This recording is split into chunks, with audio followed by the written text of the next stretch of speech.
देखो, हम तो आज पूज्य महाराज जी का आशीर्वाद पाने आए हैं।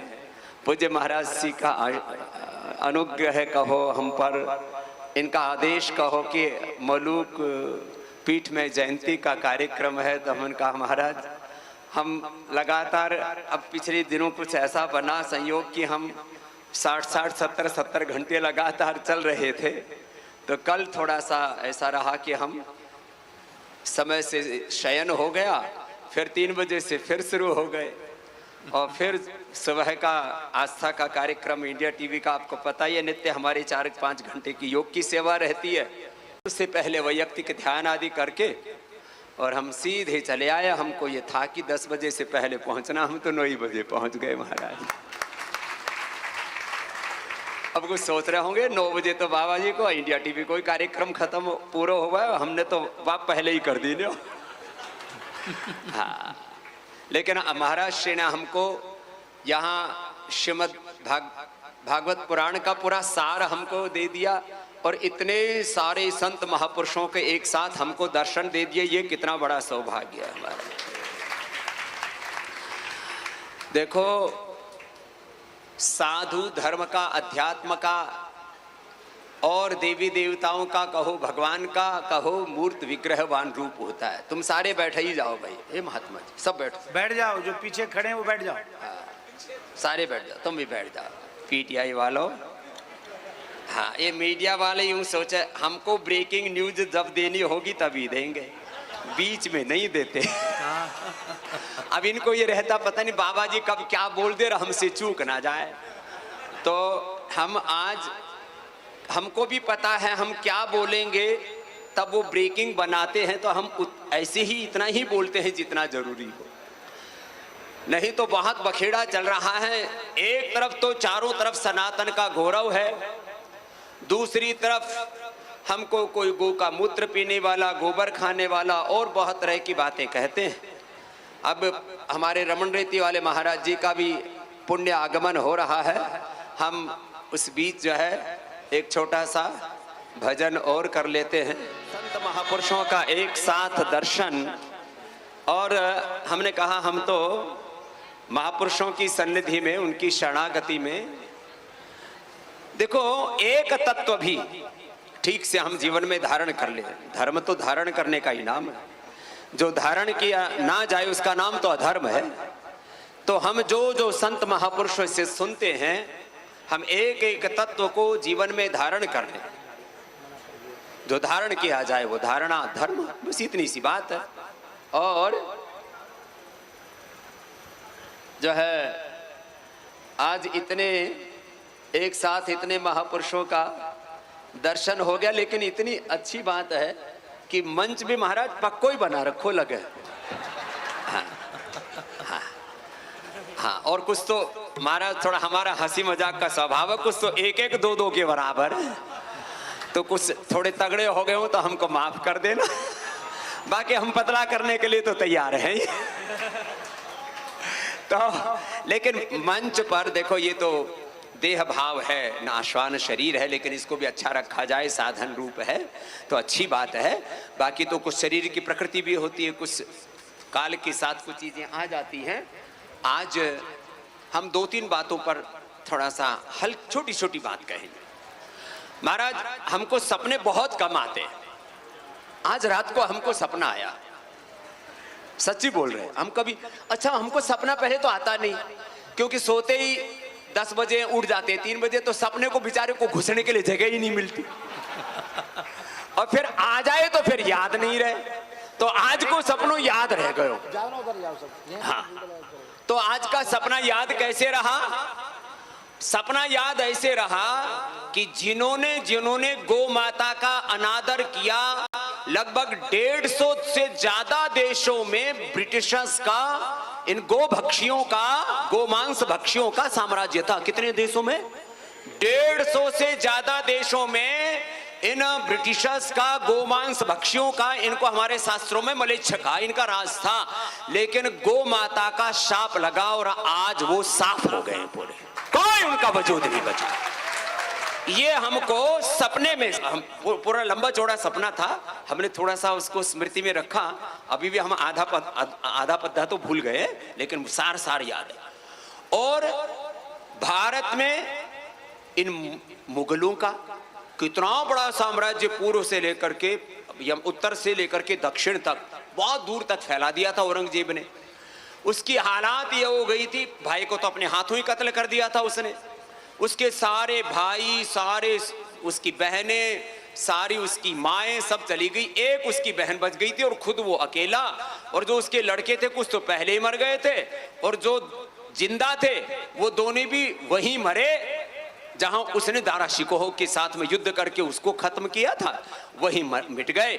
और औरंगजेब के साथ ही वो सारा साम्राज्य खत्म हो गया। ये है भगवान की कर्मफल व्यवस्था, यह है गो हत्यारों की परिणति।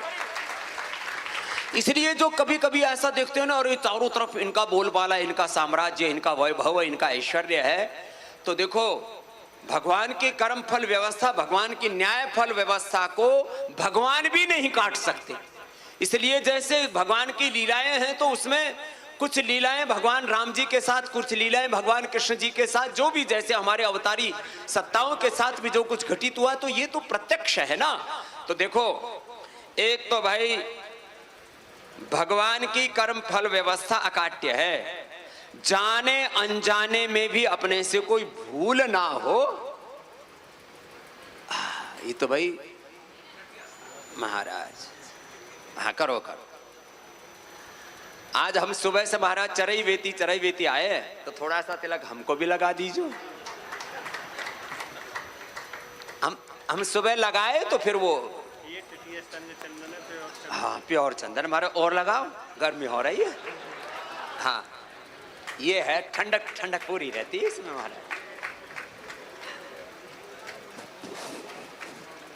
महाराज।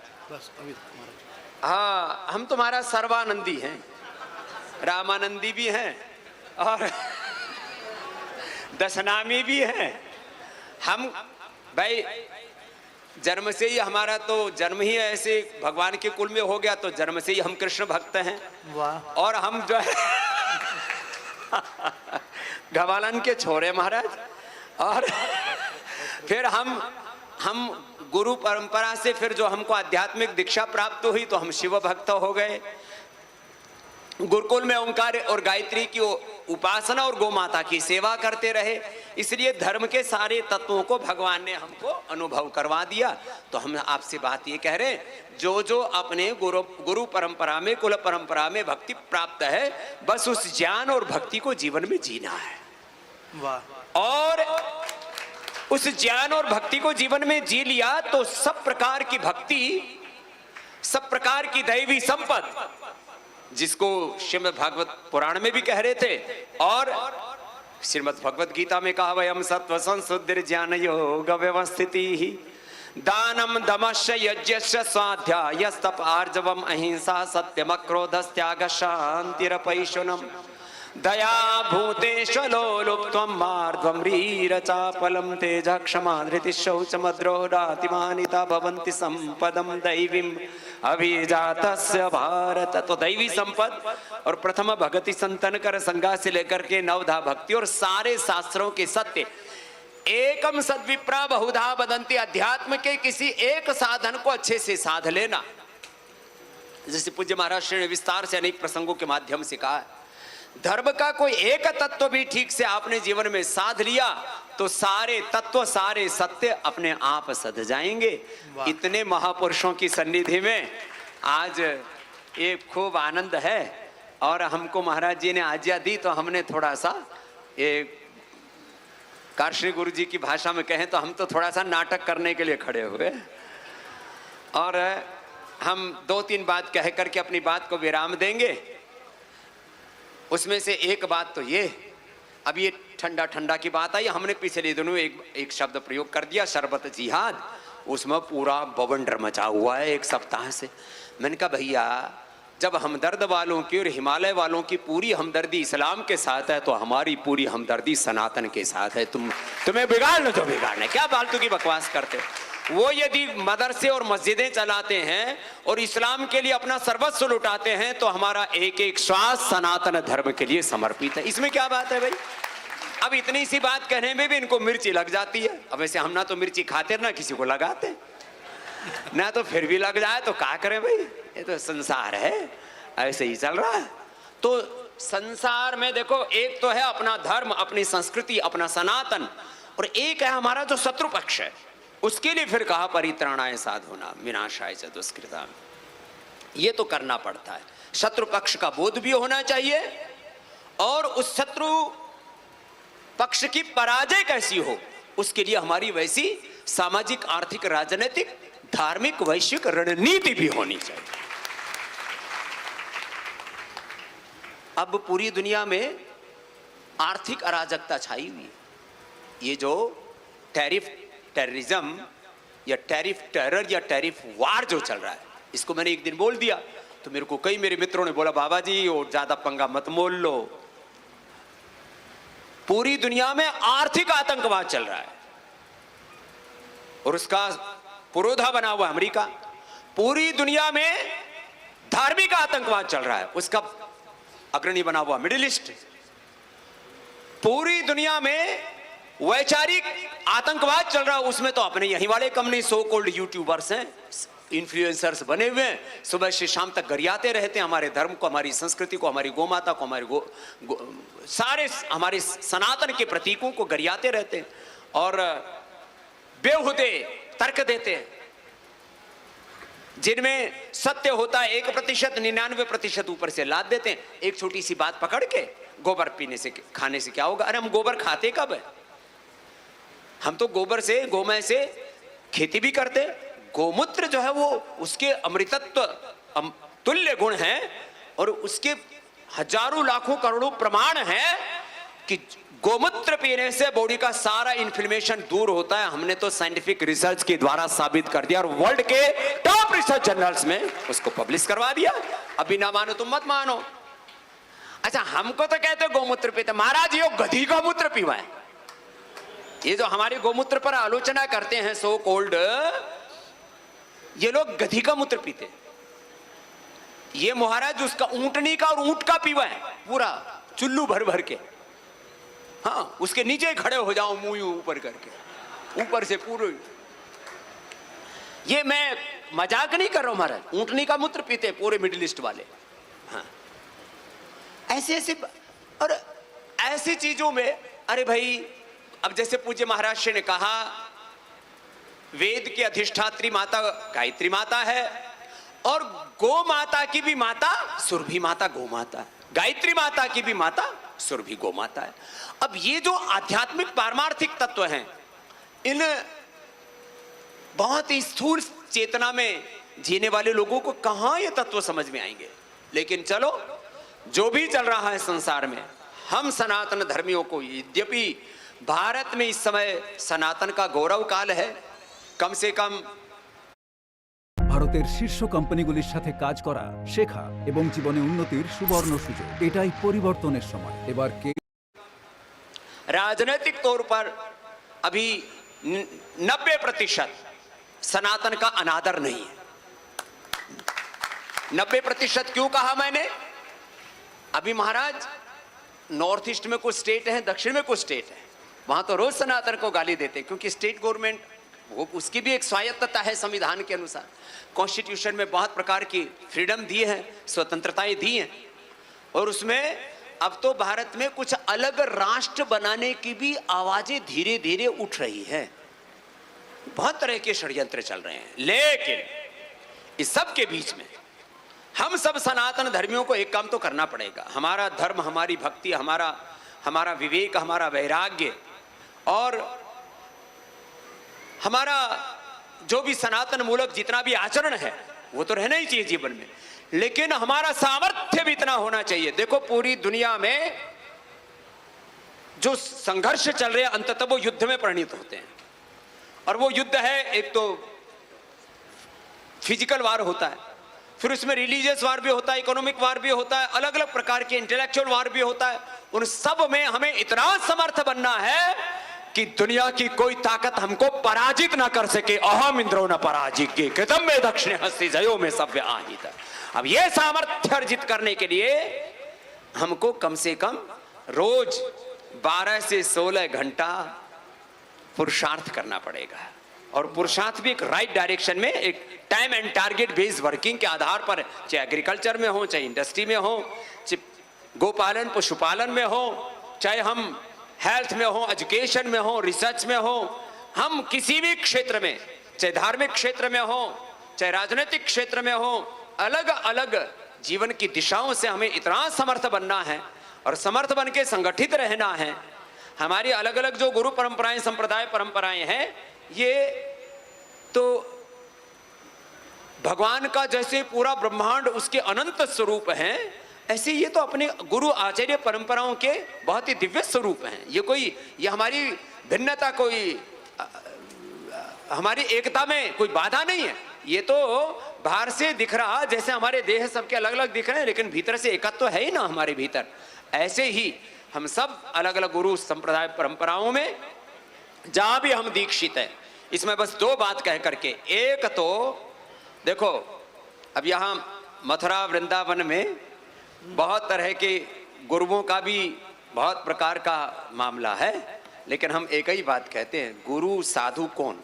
जिसमें जो शास्त्र में सत्य लिखे हैं, जिनके आचरण में उन सत्यों को देखो, वो तो गुरु है, बाकी का मामला अलग है। कथा प्रवचन अलग कहानी होती है, भजन भी अलग कहानी होती है। कोई कीर्तन अच्छा करा सकता है, कोई कथा प्रवचन अच्छा कर सकता है, लेकिन ऐसी साधुता जिन महापुरुषों के जीवन में है, उनकी सन्निधि मिल जाए। और हम तो सौभाग्यशाली हैं कि हमारे को जन्म जन्मांतरों के पुण्य उदय हुए हैं कि हमें क्षत्रिय ब्रह्मनिष्ठ काशनी गुरु जी जैसे महापुरुषों की सन्निधि आशीर्वाद प्राप्त है।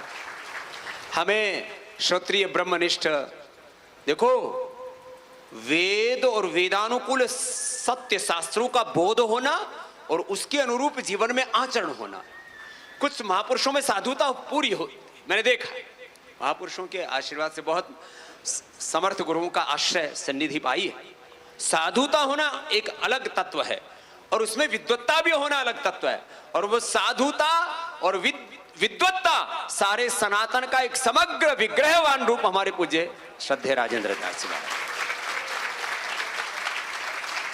व्याकरण शास्त्र, दर्शन शास्त्र, उपनिषद, वेद, पुराण, और उनका भी प्रामाणिक बोध, और स्मृति में भी महाराज श्री को कम से कम मुझे लगता है 40-50 हजार तो पूरे सूत्र मंत्र अलग अलग जो उसके स्रोत है, सोर्सेज है, वो स्मृति में है।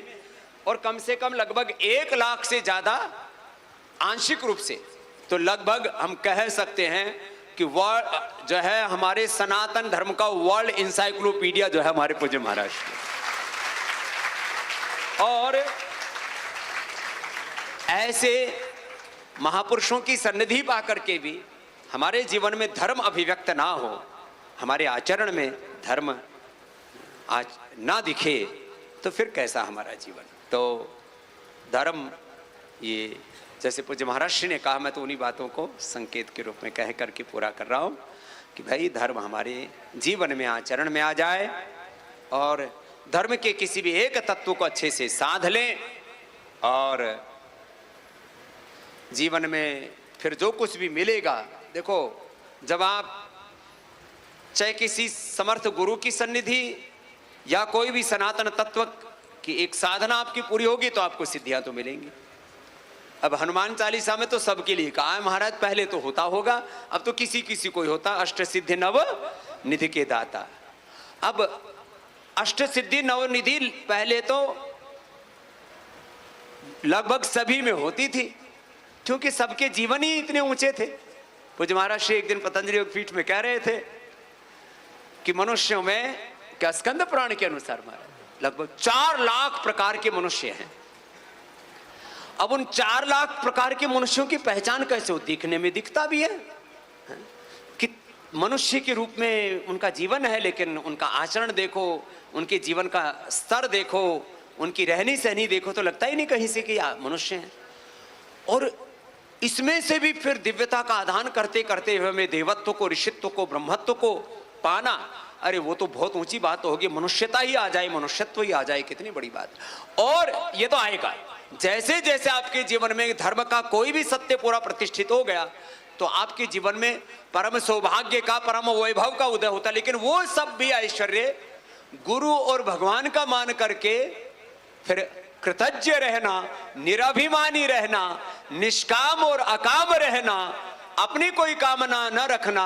जैसे पूज्य महाराज श्री कह रहे थे, मातु पिता गुरु प्रभु कह बाणी, बिन ही विचार करे शुभ जाने। करना तो है ही, सकल पदार्थ है जग माही, कर्महीन नर।